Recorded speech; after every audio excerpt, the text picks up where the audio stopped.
Hey guys, coming with me another movie review for you guys, and hope you all are having a fantastic Christmas Eve. Just wanted to say that to you guys. Hope it's been a really great day for you. Me personally, I have been having a good Christmas Eve. I didn't get to watch the rest of this movie that I'm going to be reviewing till now because I was working for like 4 hours.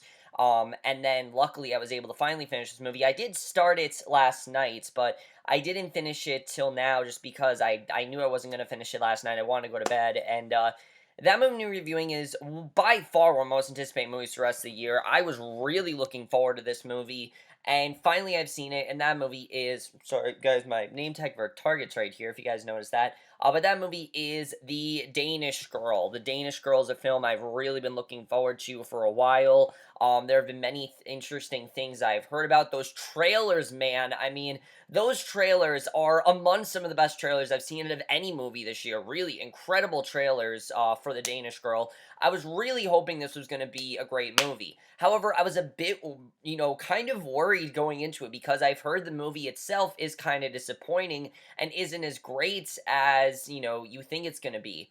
And after watching The Danish Girl, is The Danish Girl a great movie? For the most part, I really enjoyed this movie. I will definitely say that. For the most part, The Danish Girl was a really great movie.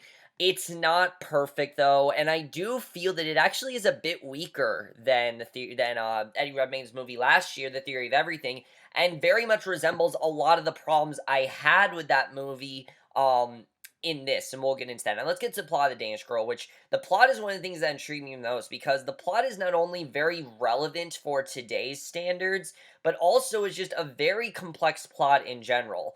Basically, we focus on this marriage between this couple, Einar Wegener and his wife Gerda. Now, his wife Gerda, she is this artist who makes a lot of portraits, and Einar is a landscape artist. And one day, Gerda has hired this model to basically, pose for her, but the model has not shown up. So she asks Einar to just step in for fun and basically pretend to be this woman, Lily. And basically, he doesn't really think much of it, and he really doesn't want to go to it anyway, but he just decides to, and the second he touches this dress, something within him changes, and he starts to realize throughout the movie that maybe he personifies himself as a woman. Maybe he hasn't been a man all his life, and maybe he was supposed to be a woman, and basically the rest of the movie are the complications that affect their marriage and how it affects everything around them, and that basically is the plot of The Danish Girl. Now, that plot sounds very interesting, and it is very interesting, mainly because I've got to say this movie is take place in the 1920s, and Einar Wegener was one of the first people to ever even think of the concept of being trans. One of the first people to ever think that, and I think it's a movie that's very culturally relevant today. I mean, especially in 2015, there have been a lot of topics about transsexuals and things like that, especially, of course, with the whole Bruce Jenner, Caitlyn Jenner situation. But it's cool to see that this has happened. This is not the first time this has happened. This is not something new. It's happened before, and I think it's really interesting to see that here. Now, by far, the strongest thing about this movie is the cast. The cast in this movie is great, especially our two main performances, Eddie Redmayne and Alicia Vikander. Let's talk about Eddie Redmayne first. I thought Eddie Redmayne, I was really looking forward to seeing how he was going to do in this movie. He just came off an Oscar, a very surprising Oscar win for Theory of Everything. I did not see him winning an Oscar for that movie. Did he deserve it? Oh, yeah, he really gave a great performance as Stephen Hawking. Here, I thought he was really good. It's just his character overall, I was a bit, I felt was a bit underdeveloped, mainly because I really didn't see, this character. I really didn't believe this character wanted to be a woman. I didn't really see it that way. Because when we're introduced to the character of Einar Wegener, he acts like a normal man. Like, there's not a care in the world. Like, his marriage is just the greatest thing ever. Like, there's no problems going on in his life. But then as the movie goes on, you start to realize that there's more and more going on with him, that he maybe has felt like this all his life. My problem is, it just didn't really feel like it worked as much for me. It felt like there was just something missing that we weren't getting. Like, why did he feel this way? Has he been hiding out all his life? I didn't really understand that.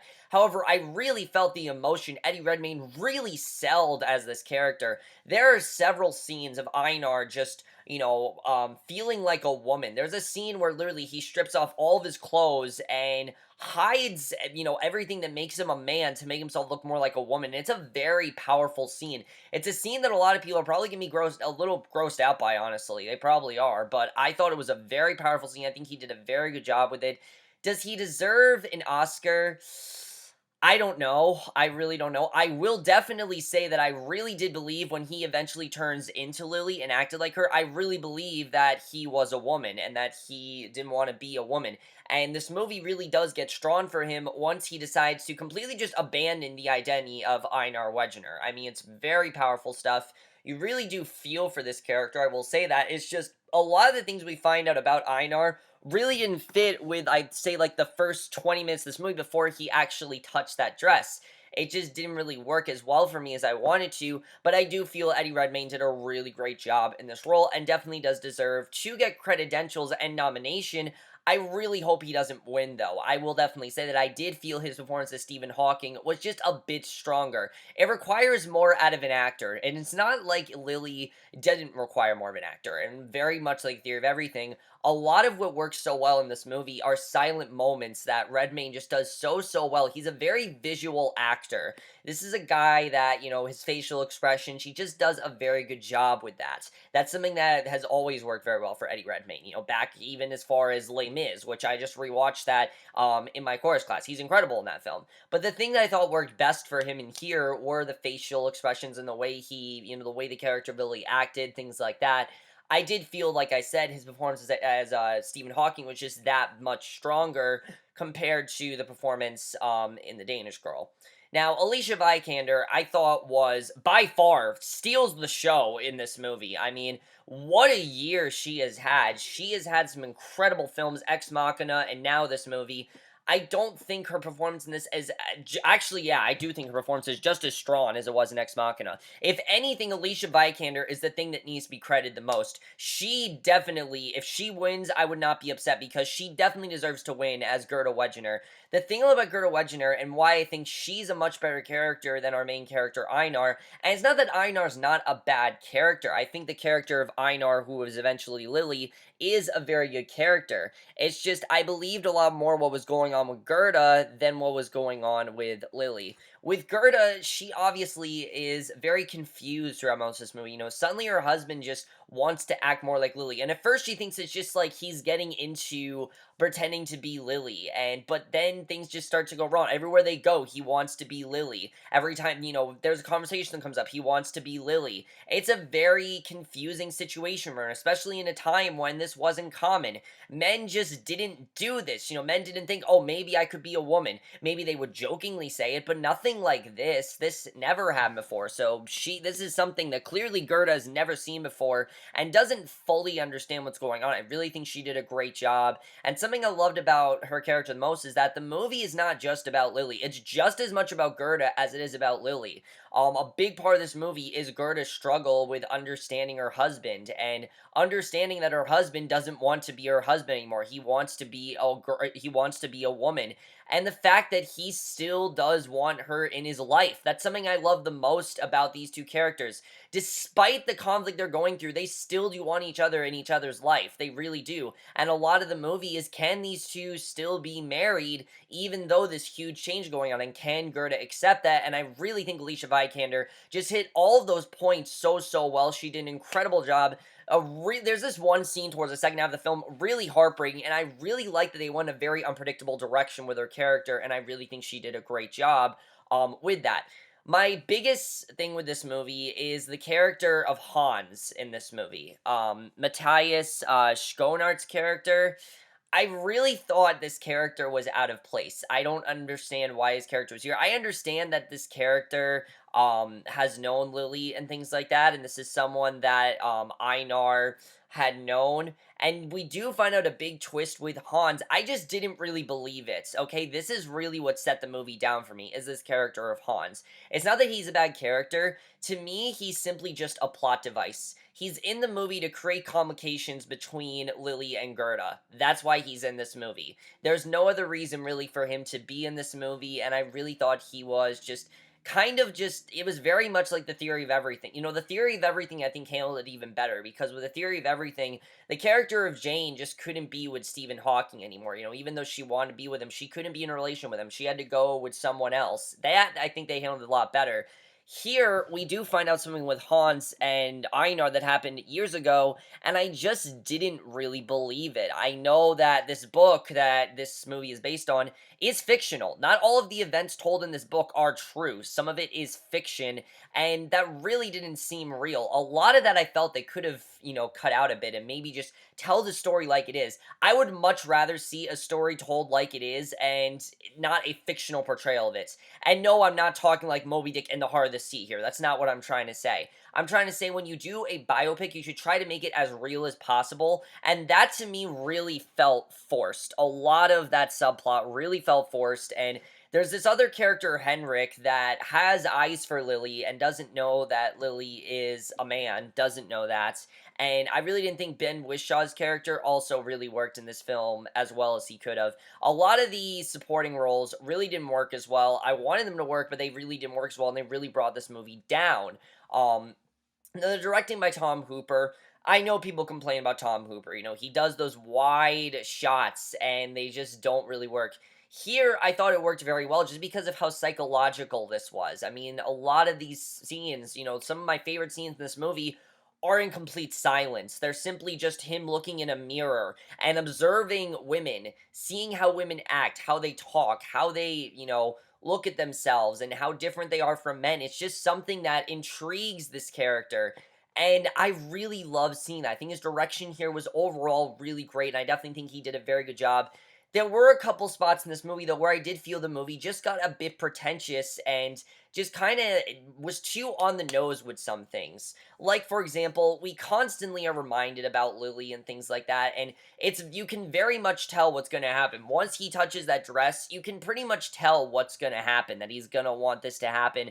Well, like I said, I didn't necessarily believe it. I just didn't feel like it worked as well as it could have, but I did feel the directing by Tom Hooper was very good. Not Oscar worthy, definitely not Oscar worthy, but I did think overall it was very good directing. The screenplay was surprisingly very slow. I really found a lot of these scenes to be very slow, especially in the beginning. I really wasn't into this film very much in the beginning. I really wasn't. I mean, a lot of it is just playful scenes between Einar and Gerda. Part of the reason I didn't really believe Einar's transformation because how happily married he is with Gerda. These two are probably the most carefree couple I've seen in a very long time. Not a care in the world. They're extremely happy together, and it doesn't seem like anything could go wrong for them. It just didn't really work for me, and I get that maybe Einar didn't understand what he was going through, but it seemed to work a lot better in Carol, because I found a lot of comparisons to that movie here, because Carol at least acknowledged, she knew that there was something wrong with her. That there was something that just wasn't working in her marriage, and that there was something that she just didn't want to say. She didn't want to say who she truly is. Here, it didn't really work as well because I didn't really feel like Einar before, and I'm not saying like we didn't understand Einar's character. I think we did towards the end. It's just the beginning of the film. I didn't feel like he was hiding. I felt like he was genuinely happy as a man. It didn't really feel like he wanted to be anyone else. So when we eventually got that reveal, it didn't necessarily work for me, and I felt like they just could have done a lot more there, and it really didn't work there. However, a lot of the dialogue is very compelling. There's some very good scenes in this film, and it's a dialogue-driven film. It really is, and they really handle a lot of that very, very well. Definitely. There are just a lot of slow scenes. A lot of scenes I felt could have been cut down in this movie and really did hold the movie back a bit. I definitely will say that. I did feel the movie was a bit too long. I will say that definitely. I think the movie overall was too long. I did not feel it had to be nearly as long as it was. It could have been a bit shorter, and just a few scenes could have been cut out. There are a lot of scenes where he is Lily, and it's not as interesting. And also, I was a bit confused at points in this film. I mean, I couldn't tell if he was just pretending to be Lily or if he actually was Lily and had gotten the operation they need. I couldn't really tell what was going on at points, which is they didn't really make it as clear as I wanted them to, and I would have wanted a bit more with that. The cinematography is some of the best of the year, without a doubt. The sets are incredible. You feel like you're in that time period of the 20s. It really looks incredible to watch. The paintings in this movie, I love seeing. I thought the paintings were very well done. But also, like I said, just some of the visual shots in the mirror are some of the most gorgeous shots I've seen of any film this year. Really, they looked fantastic. The score here was really good. A bit sappy at times, I will say that. I did feel the score was a bit sappy, but I do think for the most part really worked well with this film, and I really did like the score. The editing, like I said, one of my only problems with the film is the editing. I just felt it was a bit too long, and overall, I really didn't feel like it worked as well as it could have. The ending of this movie, I really did love, especially the third half of this film, which was very unpredictable. I thought it was a very good, unpredictable third half. I didn't really know what was going to happen, and I really love the way this movie ended, especially when we find out what happened with the character of Gerda. What you expect to happen with her is not the direction they took this at all, and I'm very happy they went in an unpredictable direction, because like I said, a lot of this was fictionalized. They didn't tell the exact true story of Lily and Gerda, and I would have wanted to hear more about that story, and I really didn't feel like we got that real story. I felt like a lot of it was a bit Hollywoodized. I will definitely say that. Some of what we found out was a bit Hollywoodized. But overall, guys, The Danish Girl is a really good movie. I did really enjoy it overall. I did feel it was a bit pretentious and just a bit unbelievable at times, but for the most part, I would definitely recommend it. It is a film that I would definitely recommend you guys check out, and I am definitely going to give The Danish Girl a 4 to 5 or a B+. Plus. It's not as good as I thought it was going to be. It's not as strong as it could have been, and it does suffer from being a bit choppy, but overall, I would definitely recommend it. Let me know if you guys saw this movie, you have seen it. I know it is going wide tomorrow. I'd say check it out. It's not a movie you need to see in the theaters. It's really not. This is a movie where, watch it on Solar Movie. This is not really a movie I'd pay for in the theaters.